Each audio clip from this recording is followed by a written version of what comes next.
Hello प्यारे बच्चों, स्वागत है आप सबका आपके अपने चैनल स्कूल मैथ सर में। तो कैसे हैं आप सब।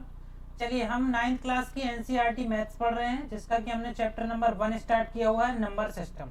ठीक है, तो इसी चैप्टर की एक्सरसाइज 1.3 आज हम देखने वाले हैं, जिसका कि मैं आपको क्वेश्चन नंबर 3 सॉल्व कराने वाला हूँ। तो चलिए स्टार्ट करते हैं आज की क्लास। देखिए स्टूडेंट, क्वेश्चन नंबर 3 हमारे पास क्या लिखा हुआ है, क्या बोल रहा है हमको। Express the following in the form of p by q, where p and q are integers and q is not equal to 0। ठीक है, मतलब हमको ये नंबर दिया गया है, हमें इसमें बताना है इसको p by q का फॉर्म कैसे बनेगा। ठीक है, या ये p by q के फॉर्म में कैसा दिखेगा, जहां पर q is not equal to 0 होना चाहिए और p और q कहाँ बिलोंग करना चाहिए, इंटीजर्स पे। ठीक है, तो चलिए करते हैं कैसे सॉल्व होगा ये। तो सबसे पहले आप इसका मतलब समझ लो कि क्या मतलब इसका मीनिंग है 0.666 एंड सो ऑन, कहाँ तक, इनफाइनाइट टाइम। मतलब अगर किसी नंबर में ये साइन लगा हुआ है तो सबसे पहले आप इसको क्या पढ़ोगे, इसको पढ़ेंगे बार, 0.6 बार। अब इसका मतलब क्या होता है, मीनिंग होता है 0.666 बार जिसमें लगा है, उसका मतलब है कि वो नंबर रिपीट हो रहा है। कितने बार रिपीट हो रहा है, इनफाइनाइट टाइम्स रिपीट हो रहा है। ठीक है, तो इसको इनफाइनाइट टाइम ना लिख करके इसमें क्या लगा देते हैं, बार लगा देते हैं। ठीक है, तो मतलब समझ गए। अब सबसे पहला स्टेप है, इसको आप क्या कर लो, एक्स लेट कर लो। इसको हमने एक्स लेट कर लिया। ठीक है, ये हमने एक्स लेट कर लिया इसको। ठीक है स्टूडेंट, अब देखिए, अब ये जो इसके बाद का स्टेप है वो बहुत इंपॉर्टेंट है, वो आपको समझना है। तो उसके लिए आप ये ट्रिक याद रखिए। ट्रिक क्या है हमारी, आप ऐसे नंबर का मल्टीप्लाइड करोगे जहां पर आपको क्या देखना पड़ेगा, बार देखना पड़ेगा। अब कैसे बार देखेंगे, अगर एक डिजिट में क्या लगा हुआ है, बार लगा हुआ है, तो आप मल्टीप्लाइड करना 10 का। ठीक है, 2 डिजिट में अगर बार लगा हुआ है तो मल्टीप्लाइड काय का करोगे, 100 का। ठीक है, 3 डिजिट में बार है तो मल्टीप्लाइड करोगे 1000 का, और 4 डिजिट में बार है तो मल्टीप्लाइड करोगे 10,000। मतलब जैसे जैसे बार यहाँ बढ़ता जाएगा वैसे ही यहाँ पर आप जीरो बढ़ाते जाओगे। ठीक है, जितने बार उतने हिसाब से आप जीरो इसमें लगाते जाओ। ठीक, आगे समझ में। अब आप यहाँ देख रहे हो कि यहाँ पर एक डिजिट में बार है, तो हमें काय का मल्टीप्लाइड करना पड़ेगा, 10 का। तो हमने इसको इक्वेशन नंबर 1 नाम दे दिया। मतलब हमें इक्वेशन 1 में मल्टीप्लाइड करना है किसका, 10 का। ठीक है, अब मल्टीप्लाइड कर दो तो यहाँ हो जाएगा 10x, और यहाँ जब मल्टीप्लाइड करोगे तो क्या होगा, ये देखो, जब भी डेसिमल वाले जो नंबर होते हैं, कौन से नंबर, डेसिमल वाले, उसमें अगर आप 10 का क्या करो, मल्टीप्लाइड करो। ठीक है, जब ध्यान देना, जब 10 का मल्टीप्लाइड करोगे तो जो डेसिमल होगा, दशमलव होगा, वो कहाँ शिफ्ट होता है, राइट साइड में। ठीक है, जितने यहाँ जीरो होंगे उतने डिजिट ये राइट साइड में शिफ्ट हो जाएगा। और जब आप 10 का क्या करो, डिवाइड दो, डेसिमल वाले नंबर में 10 का डिवाइड दोगे तो ये जो डेसिमल होता है वो कहाँ शिफ्ट होता है, वो लेफ्ट साइड में शिफ्ट होता है। और कितना शिफ्ट होता है, जितने यहाँ पर आपको जीरो दिखेंगे। ठीक है, तो अभी हम क्या कर रहे हैं, मल्टीप्लाइड कर रहे हैं किसमें, डेसिमल वाले में। तो ये जो डेसिमल है ये कहाँ शिफ्ट होगा, राइट साइड में, मतलब यहाँ। और कितना शिफ्ट होगा, क्योंकि एक जीरो है तो एक डिजिट यहाँ शिफ्ट हो जाएगा। ठीक है, तो कितना आना चाहिए, ये हो जाएगा 0 और 6, और पॉइंट लग जाएगा यहाँ पर। फिर ये 6 इनफाइनाइट टाइम्स तक चलता जाएगा। ठीक है, इस जीरो का तो कोई मतलब नहीं है, मतलब मैं इसको ऐसा लिख सकता हूँ, 10x is equal to 6.666 and dash dash dash infinite. ठीक है, ये हो गया हमारा इक्वेशन नंबर 2। अब इसके बाद आपको क्या करना है, इसके बाद आपको करना है इक्वेशन 2 माइनस इक्वेशन 1। ठीक है, तो इक्वेशन 2 क्या है, देखो 10x, और यहाँ पर है इक्वेशन 1x। तो लेफ्ट वाला लेफ्ट से सब्ट्रैक्ट होगा और राइट वाला राइट से। ठीक है, तो 10x माइनस x ये हो जाएगा, और राइट में क्या है, 6.666 एंड डैश डैश डैश, और इसके नीचे क्या है, 0.666 एंड डैश डैश डैश। ठीक है, इसको आप सब्ट्रैक्ट करोगे तो देखो, x से x सब्ट्रैक्ट नहीं होता है, हमेशा नंबर से नंबर सब्ट्रैक्ट होता है। ठीक है, तो 10x है, यहाँ कुछ नहीं लिखा, मतलब 1x है, तो 10 में से 1 जाएगा तो कितना बचेगा, यहाँ लिख दे रहा हूँ 9x बचेगा। ठीक है, अब यहाँ घटाओगे तो देखो ये 6 वाले तो पूरे कट जाएंगे सब इनफाइनाइट टाइम्स तक, सिर्फ यहाँ 6 में से 0 गया तो कितना बचेगा 6। सो x इज इक्वल टू क्या आ गया 6/9। 3 से काट दो, 3 दूनी 6, 3 तिया 9, मतलब x बराबर कितना आ गया 2/3। तो देखिए हमने 0.6 बार को p/q के फॉर्मेट में व्यक्त कर दिया है, जिसका आंसर क्या है 2/3। 2 और 3 दोनों कहाँ इंटीजर में बिलोंग करते हैं, और q नीचे वाला जो नंबर है वो 0 भी नहीं है, मतलब 3 0 के बराबर नहीं होता है। तो हमारा फाइनली ये आंसर आ जाएगा। क्लियर है? अब नेक्स्ट सवाल देखते हैं।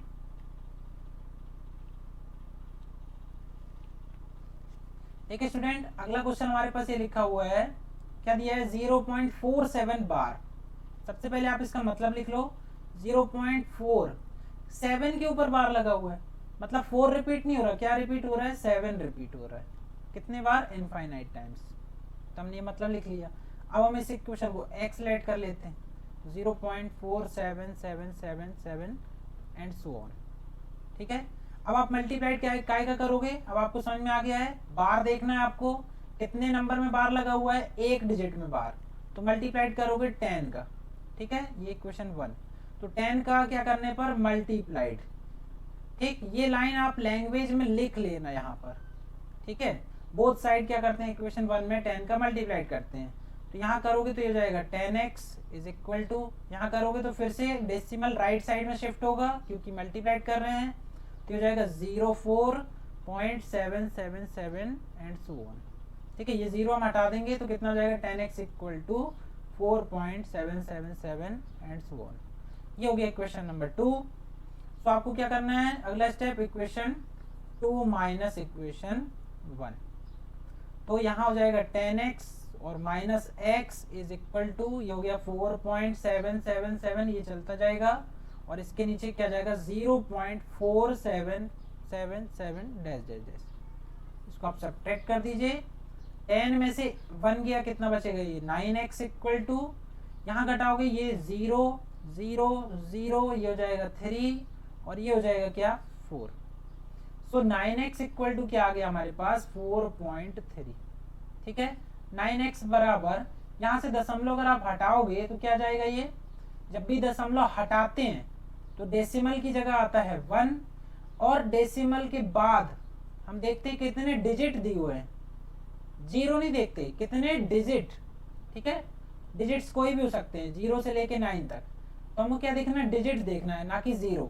कितने डिजिट हैं, एक डिजिट, 3 एक डिजिट है तो एक डिजिट है तो एक 0, 2 डिजिट होते तो 2 0, 3 होते तो 3 0। ठीक है, 0 देखना है ना कि digits. So x is equal to क्या आ जाएगा हमारे पास 43। 9 को अगर यहाँ लाओगे तो 10 इंटू ये जाएगा 9। सो x इज इक्वल टू आ जाएगा 43/90। ठीक है, मतलब फाइनली हमारा आंसर क्या आएगा 0.47 बार को हम क्या लिख सकते हैं 43/90। क्लियर है स्टूडेंट? चलिए अब अगला सवाल। अब यहाँ देखिए, इसमें हम देखते हैं अगला क्या है हमारे पास, 0.001 पूरे के ऊपर बार लगा हुआ है।